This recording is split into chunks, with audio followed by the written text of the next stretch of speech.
Hello friends, my name is Aditi Yadav. तो बच्चे हम कर रहे हैं अपना चैप्टर थर्मोकेमिस्ट्री। देखो हमने कंप्लीट कर लिया है। थर्मोडायनेमिक्स हमने कंप्लीट कर लिया है। बस हमारा एक लास्ट छोटा सा टॉपिक रहता है, standard Gibbs free energy. Gibbs free energy मैं आप लोगों को पढ़ा चुकी हूँ, बहुत अच्छे से मैंने एक्सप्लेन किया है। अगर आपने नहीं देखा है then please go and watch out. और मैंने बोला था कि जब मैं थर्मोकेमिस्ट्री में आपको स्टैंडर्ड टर्म्स पढ़ा दूंगी उसके बाद ही मैं आपको ये स्टैंडर्ड गिब्स फ्री एनर्जी पढ़ाऊंगी। तो थर्मोकेमिस्ट्री कंप्लीट हो गई है और अब हम करते हैं अपना स्टैंडर्ड गिब्स फ्री एनर्जी। ठीक है, इसके बाद हम स्टार्ट करेंगे इक्विलिब्रियम चैप्टर। राइट, तो देखो गिब्स फ्री एनर्जी आपको पता है, नहीं पता है तो प्लीज जाके देखिए। अगर मैं इसे एक्सप्लेन करने लगी तो वो लेक्चर फिर से रिपीट हो जाएगा। ठीक है, तो देखो बच्चे, जब हमने गिब्स फ्री एनर्जी पढ़ी थी तो वहां हमने पढ़ा था कि गिब्स फ्री एनर्जी जब हमने निकाली तो हमारे पास क्या था। अगर नॉर्मली मैं देखती हूं तो क्या था, G equals to H minus T S. ठीक है, लेकिन हमें इतना भी पता है कि जो हमारा H क्या है, एंथैल्पी है। एंथैल्पी को बच्चे हम कभी भी कैलकुलेट एग्जैक्टली नहीं कर सकते, इसीलिए हम उसका चेंज लेते हैं। ठीक है, तो इसीलिए H नहीं लेके हम डेल्टा H लेते हैं। तो अब ऐसा तो है नहीं कि हम सिर्फ डेल्टा H यानी चेंज सिर्फ एंथैल्पी का लें, बाकी सबकी वैल्यूज लिख दें। तो अगर हम किसी एक चीज का चेंज लेते हैं तो हम सारी चीजों का चेंज हमें लेना पड़ता है। तो यहां से हमारे पास आता है ये term delta G equals to delta H minus T delta S, जहां पर डेल्टा G क्या है, change in Gibbs free energy, delta H है आपका change in enthalpy, T is the temperature and delta S is change in entropy. ठीक है, अब देखिए डेल्टा G अगर नेगेटिव है, ये मैं आपको पढ़ा चुकी हूँ, बस एक छोटा सा रिकैप मिल रहा है। डेल्टा G क्या है, अगर नेगेटिव है, नेगेटिव वैल्यू आती है डेल्टा G की सॉल्व करने के बाद, तो वो रिएक्शन कैसी होगी बच्चे, आपकी स्पॉन्टेनियस रिएक्शन होगी। अगर डेल्टा G की वैल्यू पॉजिटिव आती है तो वो रिएक्शन कैसी होगी, आपकी नॉन स्पॉन्टेनियस होगी। बट इन केस अगर डेल्टा G की वैल्यू 0 आ जाए तो मैम फिर स्पॉन्टेनियस और नॉन स्पॉन्टेनियस कैसे डिसाइड करेंगे। तो बच्चे अगर डेल्टा G की वैल्यू 0 है, इट मीन्स आपकी रिएक्शन इक्विलिब्रियम में है। ठीक है, और हमारा नेक्स्ट चैप्टर ही इक्विलिब्रियम है, तो उसमें हम बहुत भरपूर अच्छे से पढ़ेंगे इक्विलिब्रियम क्या होता है, कैसे उसे निकालते हैं, क्या सारी चीजें उसके बारे में, जो जो चीजें पढ़ने की जरूरत है आपको, सारी चीजें हम पढ़ेंगे। ठीक है, अभी बस इतना ध्यान रखिए कि अगर डेल्टा G 0 है तो आपकी रिएक्शन कैसी होगी बच्चे, इक्विलिब्रियम में होगी। ठीक है, अब देखिए हमने बोला standard Gibbs free energy, Gibbs free energy G से डिनोट करते हैं। स्टैंडर्ड थर्मोकेमिस्ट्री में मैंने आपको बताया था, अगर किसी टर्म के ऊपर नोट यानी ये जो गोला सा लगा इसे नोट बोलते हैं, अगर ये लगा हो तो उस यानी कि ये क्या डिनोट करता है, ये डिनोट करता है कि वो टर्म कैसी है, स्टैंडर्ड है। स्टैंडर्ड का मतलब है कि वो SATP कंडीशन की बात कर रहा है। अब SATP कंडीशन क्या होती है, standard ambient temperature and pressure. तो मैम इसका मतलब क्या हुआ, तो बच्चे इसका सिंपल सा मतलब है टेम्परेचर जब आपका 298 केल्विन हो और प्रेशर रिएक्शन में जहां रिएक्शन हो रही है वहां टेम्परेचर 298 केल्विन हो, प्रेशर 1 atm हो, तब वहां जो गिब्स फ्री एनर्जी की वैल्यू जो आएगी, डेल्टा G नोट जो होगा, उसे बोलते हैं हम स्टैंडर्ड गिब्स फ्री एनर्जी। ठीक है, स्टैंडर्ड गिब्स फ्री एनर्जी मतलब टेम्परेचर क्या होगा 298 केल्विन और प्रेशर क्या होगा आपका 1 एटमॉस्फेरिक प्रेशर। ठीक है, अब देखिए जैसे हमने बोला कि delta G equals to delta H minus T delta S, अगर मैं डेल्टा G को स्टैंडर्ड टर्म में ले रही हूं तो मुझे सारी जितने भी यहाँ पे यूनिट्स हैं, जितने भी यहाँ टर्म्स हैं, सबको स्टैंडर्ड टर्म में लेना पड़ेगा। जितने भी क्वांटिटीज हैं सबको स्टैंडर्ड फॉर्म में लूंगी मैं। तो delta G nought equals to delta H nought minus T delta S nought, यानी कि standard Gibbs free energy, standard change in enthalpy and standard आपका एंट्रोपी, चेंज इन एंट्रोपी। ठीक है, अब मैम ये R क्या है, R बच्चे मतलब बता रहा है, लिखो ना लिखो इट्स अपॉन यू, बट ये जनरली लिखा जाता है। R का मतलब है रिएक्शन, रिएक्शन को शो कर रहा है कि standard gives free energy of the reaction, standard change in enthalpy of the reaction minus temperature standard change in entropy of the reaction. Simple. जैसे हम हीट ऑफ रिएक्शन अभी हमने पढ़ा ना, थर्मोकेमिस्ट्री मैंने पढ़ाया आपको, तब मैंने बताया था आपको ये है आपका ये क्या था हमारा स्टैंडर्ड हीट ऑफ रिएक्शन। यहाँ स्टैंडर्ड टर्म आ गई, इट मीन स्टैंडर्ड। और अगर डेल्टा एच नॉट आर है तो ये क्या है आपका एच आर है, तो क्या आ जाएगा आपका heat of reaction. It means R क्या है बच्चे, रिएक्शन है, ये रिएक्टेंट नहीं है, ये रिएक्शन है। ठीक है। नेक्स्ट देखिए, कंसीडर कीजिए आपके पास कोई रिएक्शन गिवन है, A + 2B give rise to 2C + 2D। ठीक है। तो अगर मान लो आपसे पूछ लिया जाए कि इस रिएक्शन का स्टैंडर्ड गिब्स फ्री एनर्जी बताइए, यानी standard Gibbs free of the reaction क्या होगी, और आपको वैल्यूज गिवन होंगी किसकी, प्रोडक्ट की। Standard Gibbs free energy of the product given होगा, standard Gibbs free energy of the reactant given होगा, और तब आपसे पूछ ले कि standard Gibbs free energy of the reaction क्या होगी, तो बच्चे आप कैसे निकालोगे, standard Gibbs free energy of product minus standard Gibbs free energy of the reactant. ठीक है।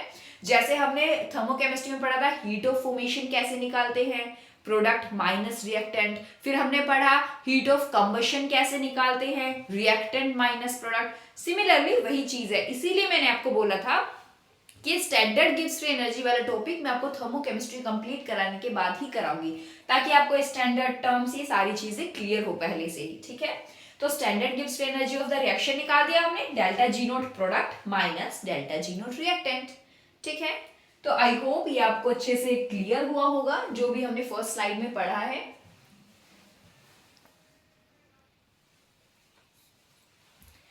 देखिए अभी हमने जो पढ़ा कि delta G not of the reaction कैसे निकालते हैं, प्रोडक्ट माइनस रिएक्टेंट। अब उसी को ही हमें यहाँ अप्लाई करना है। क्वेश्चन है आपका I2 सॉलिड फॉर्म में है प्लस H2S गैसियस फॉर्म में है, give rise to 2HI gaseous form में प्लस सल्फर सॉलिड फॉर्म में। ठीक है। रिएक्शन बैलेंस्ड है, चेक कर लीजिएगा। 2 I है, I2 है, 2 I है, इधर भी 2 I है, हाइड्रोजन 2 है, इधर भी 2 हाइड्रोजन है, एक सल्फर है, एक सल्फर है। रिएक्शन कैसी है, बैलेंस्ड। सबसे पहले आपको कोई भी रिएक्शन बच्चे गिवन हो तो कुछ भी निकालने से पहले ये चेक कीजिएगा कि रिएक्शन बैलेंस्ड है या नहीं है। अगर नहीं है देन प्लीज पहले उसे बैलेंस कीजिए, अदरवाइज आपके आंसर्स रॉन्ग आएंगे। ठीक है।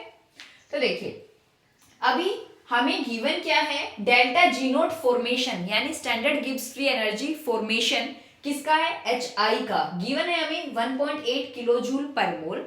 Delta G nought formation, FS formation, H2S 30 kilo joule per mole. ठीक है जी। अब देखिए डेल्टा जी नॉट रिएक्शन आपसे पूछा है, वही चीज हमने पढ़ी। डेल्टा जी नॉट रिएक्शन क्या होता है, delta G not product minus delta G not reactant. ठीक है। अब प्रोडक्ट में तो मैम हमें सिर्फ HI की वैल्यू गिवन है, इधर सल्फर भी तो है, और रिएक्टेंट में हमें सिर्फ H2S की वैल्यू गिवन है, इधर I2 भी तो है, वो कहाँ जाएंगे। तो बच्चे देखो स्टैंडर्ड स्टेट जब मैंने आपको पढ़ाया तो मैंने वहां पे लिखवाया था कि I2 सॉलिड में हो तो उसका क्या heat of formation, standard heat of formation क्या होता है, 0 होता है। स्टैंडर्ड स्टेट में होता, वहां मैंने सल्फर भी बताया था कि सल्फर अगर सॉलिड फॉर्म में है तो क्या होता है, उसका हीट ऑफ फॉर्मेशन 0 होता है। तो वही चीज यहाँ आएगी, यहाँ पे delta G nought formation of I2 0 होता है। अब ये 0 क्यों होता है, कैसे होता है, वो आप थर्मोकेमिस्ट्री का लेक्चर देखिएगा। ठीक है। फर्स्ट लेक्चर में ही मैंने आपको ये समझाया है। ठीक है। तो इसका डेल्टा जी नॉट फॉर्मेशन तो है वो 0 हो जाएगा, क्यों, क्योंकि अपनी स्टैंडर्ड स्टेट में है। ठीक है। स्टैंडर्ड स्टेट के बारे में डिटेल में मैंने थर्मोकेमिस्ट्री का जो फर्स्ट लेक्चर करा है वो देखिए। Similarly solid, sulphur solid form में है तो क्या हो जाएगा, डेल्टा जी नॉट फॉर्मेशन इसका 0 हो जाएगा। ठीक है। तो अब हमारे पास क्या बचते हैं, प्रोडक्ट और रिएक्टेंट में। प्रोडक्ट में बचा HI और रिएक्टेंट में बचा H2S। ठीक है। तो प्रोडक्ट का लिखते हैं सबसे पहले। प्रोडक्ट में क्या है, 2HI, जो कोफिशिएंट होता है आगे आप उसे भी लेंगे। ठीक है। 2HI। और रिएक्टेंट में किसका लेंगे हम, H2S का। तो 2 मल्टीप्लाई HI का कितना है, delta G nought formation HI का कितना है 1.8 किलो जूल पर मोल, लिख दिया मैंने 1.8 माइनस H2S का कितना है 30। जब आप इसे सोल्व करेंगे तो बच्चे आपका delta G nought of the reaction आ जाएगा। ठीक है जी। अब delta G nought of the reaction आपका कैसा आएगा, नेगेटिव आएगा। क्यों नेगेटिव आएगा, क्योंकि 30 इसमें से ये तो बहुत ही छोटा आएगा ना, 3.6 में से अगर आप 30 को माइनस करोगे, 3.6 में से 30 माइनस हो रहा है, यानी कितना डिफरेंस है, तो आंसर तो आपका नेगेटिव ही आएगा। आंसर जब बच्चे आपका नेगेटिव आएगा तो कैसी रिएक्शन है ये, स्पॉन्टेनियस है, नॉन स्पॉन्टेनियस है या इक्विलिब्रियम में है रिएक्शन। हमने पढ़ा था कि डेल्टा जी नोट की वैल्यू अगर नेगेटिव होती है तो वो कैसी रिएक्शन होती है बच्चे, स्पॉन्टेनियस रिएक्शन होती है। तो ऐसे पता चलेगा कि हमारी रिएक्शन कैसी है, स्पॉन्टेनियस रिएक्शन है। तो इस क्वेश्चन से एक चीज आपको सीखने को मिली कि यहां से पता चलेगा कि स्पॉन्टेनियस, नॉन स्पॉन्टेनियस या इक्विलिब्रियम में है रिएक्शन। दूसरी चीज, ये स्टैंडर्ड स्टेट जाके लर्न कर लीजिए, क्योंकि अगर स्टैंडर्ड स्टेट आपको नहीं पता होगा तो आप ढूंढते फिर जाओगे कि कहाँ पे क्या रखना है हमें। स्टैंडर्ड स्टेट लर्न कीजिए कि I2 सॉलिड में है, सल्फर हमारा सॉलिड में है, तो हीट ऑफ फॉर्मेशन इसका 0 होता है, ये सारी चीजें। ठीक है, ये सारी चीजें मैंने थर्मोकेमिस्ट्री के लेक्चर में कवर करा दी है। सिमिलरली जैसे आपको delta G nought of the reaction बोल दिया, मान लो आपको बोल दे delta H nought of the reaction. ठीक है, delta H nought of the reaction तो कैसे निकालोगे, वही है delta H nought product minus delta H nought reactant. अगर ऐसे ही आपको बोल दिया जाए डेल्टा एस नोट आर, यानी ये क्या है, आपकी एंट्रोपी है, change in entropy, standard change in entropy. कैसे निकालोगे आप, delta S nought product minus delta S nought reactant. ठीक है, आई होप समझ में आया है। अब मान लो आपके पास डेल्टा एच नोट आर भी आ गया, डेल्टा एस नोट आर भी आ गया और टेम्परेचर आपके पास गिवन है, तो डेल्टा जी नोट आर आराम से निकालो। यहां से क्या होता है delta G nought R, delta H nought R यहां से आएगा माइनस टेम्परेचर आपको गिवन होगा, temp T delta S nought R, आपका आंसर आ जाएगा। ठीक है, आई होप कोई प्रॉब्लम नहीं है इसमें।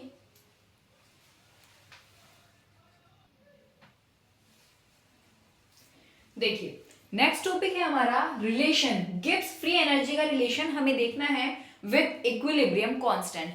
इक्विलिब्रियम कांस्टेंट बच्चे इसे रिप्रेजेंट करते हैं के इक्विलिब्रियम, के क्या है, कांस्टेंट है, और EQ यानी इक्विलिब्रियम। ठीक है, तो ये पूरा क्या हुआ, इक्विलिब्रियम कांस्टेंट। ठीक है, देखिए मान लो आपके पास एक रिएक्शन गिवन है, A + 2B give rise to 3C + T। ठीक है, अब आपको दो टर्म समझनी है, एक के इक्विलिब्रियम और दूसरी है क्यू। क्यू को क्या बोलते हैं हम, रिएक्शन कोशेंट, रिएक्शन कोशेंट। ठीक है, देखो क्या होता है रिएक्शन कोशेंट बच्चे, वो वैल्यू है। रिएक्शन कोशेंट कैसे निकालोगे, रिएक्शन कोशेंट वो टर्म है, वो है जिसे हम रिएक्ट इक्वल किसके है, ये कॉन्सेंट्रेशन के, किसके कॉन्सेंट्रेशन के, प्रोडक्ट, जितने भी प्रोडक्ट हैं रिएक्शन में अपॉन रिएक्टेंट के कॉन्सेंट्रेशंस के। कैसे, Q इक्वल्स टू प्रोडक्ट क्या है C, कोफिशिएंट क्या है इसका, पावर, जो भी कोफिशिएंट होगा उसको पावर में लिया जाएगा, C की पावर 3, D। ठीक है, D के आगे कुछ नहीं है, इट मींस यहाँ 1 है, 1 लिखने की जरूरत नहीं होती। A रिएक्ट, अब आएगा नीचे रिएक्टेंट, प्रोडक्ट अपॉन रिएक्टेंट करते हैं Q को जानने के लिए, रिएक्शन कोशेंट को जानने के लिए। तो ये क्या होता है, A क्या है, इसके आगे कोई कोशेंट नहीं, कोई कोफिशिएंट नहीं है, यानी कि यहाँ क्या डिग्री आएगी, 1 आएगी, सिंपल, लिखने की जरूरत नहीं है।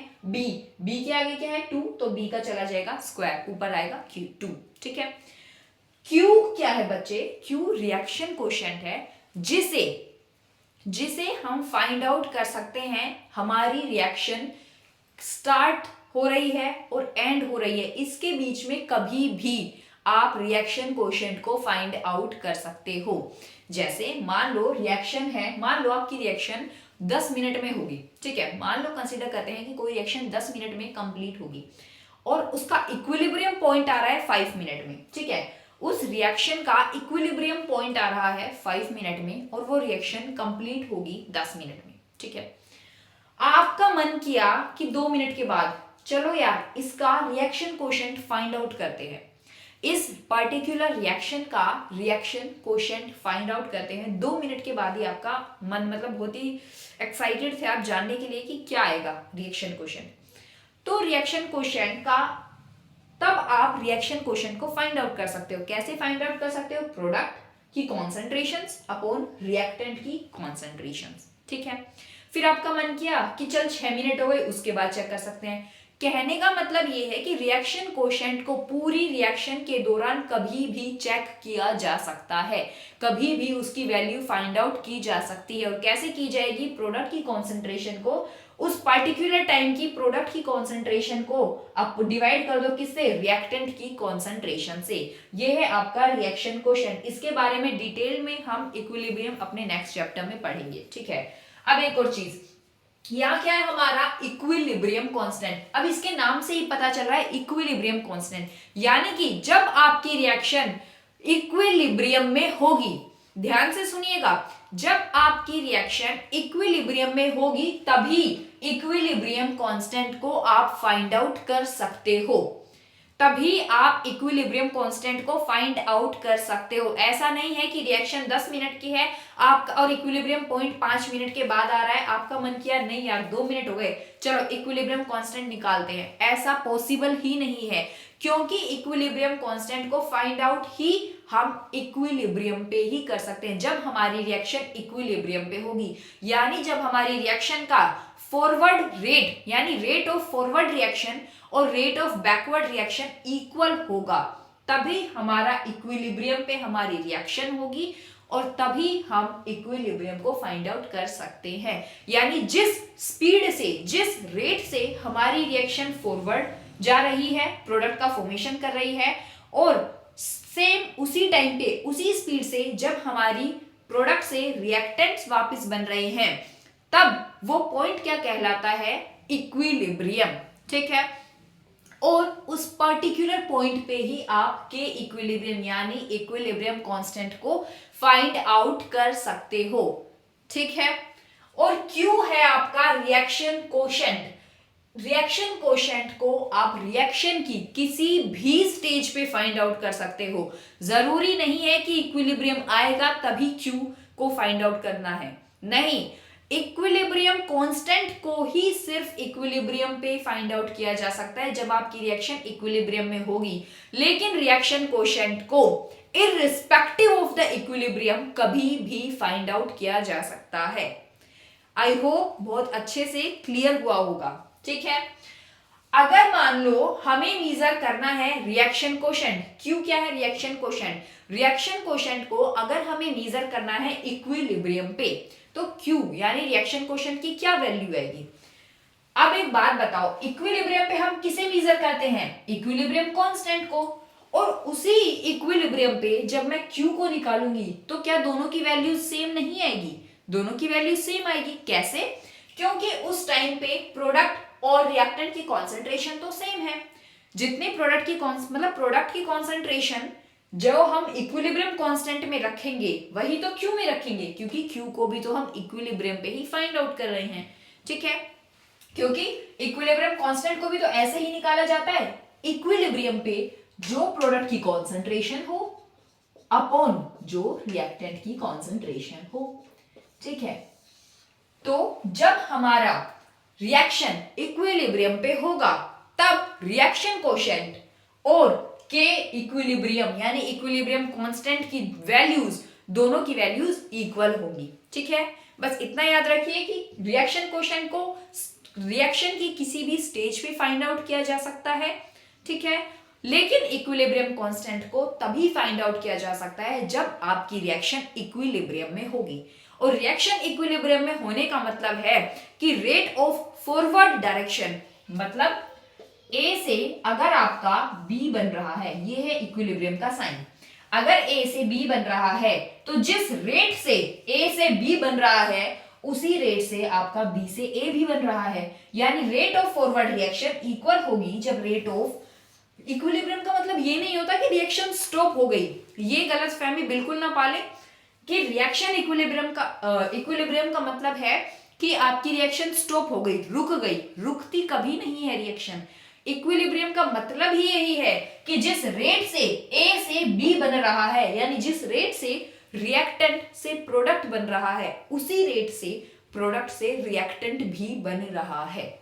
ठीक है, आई होप ये आपको अच्छे से क्लियर हुआ होगा। बस एक नेक्स्ट लास्ट स्लाइड है हमारी।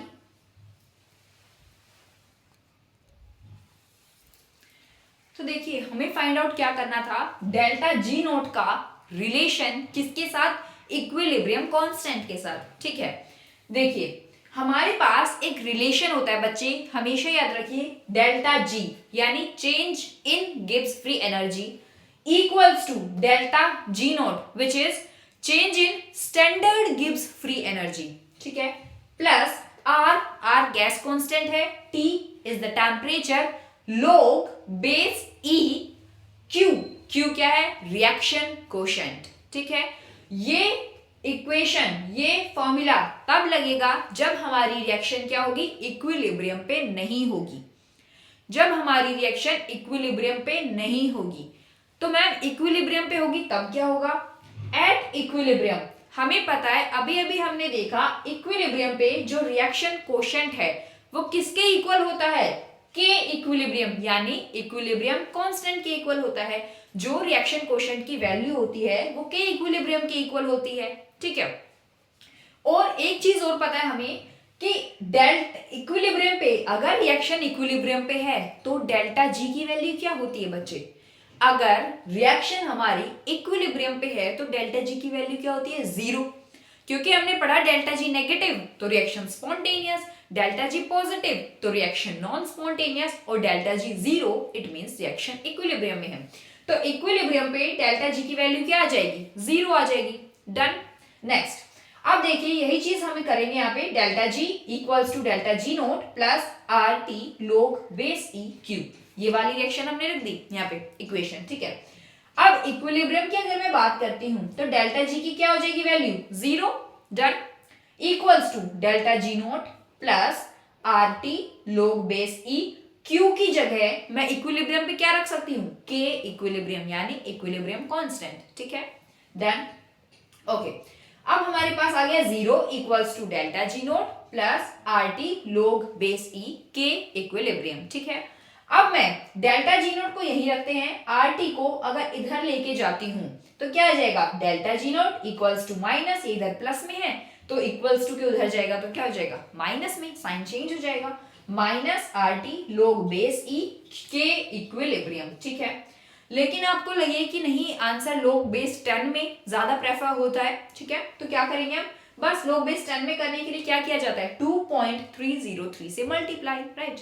तो क्या कर देंगे, delta G nought equals to minus 2.303, it's point minus 2.303 R T log base 10 K equilibrium. ठीक है, ये रिएक्शन, ये फॉर्मूला तब जब हमारी रिएक्शन इक्विलिब्रियम में नहीं है, ये तब जब हमारी रिएक्शन इक्विलिब्रियम में है, क्योंकि इक्विलिब्रियम में डेल्टा जी 0 होता है और Q reaction quotient equilibrium constant के इक्वल होता है। ठीक है, ये लोग बेस E है, ये लोग बेस 10 है। ठीक है, और अब तक हमने क्या क्या पढ़ा है कि डेल्टा जी नोट रिएक्शन कैसे निकालते हैं, delta G note product minus delta G note reactant. ठीक है, नेक्स्ट देखिए, हमने ये भी पढ़ा है कि अगर हमें enthalpy, change in enthalpy, standard enthalpy का हमें चेंज निकालना है रिएक्शन का, तो हम कैसे निकालते हैं, delta H nought product minus delta H nought reactant. Similarly हम एंट्रोपी का निकालते हैं, delta S nought product minus delta S nought reactant.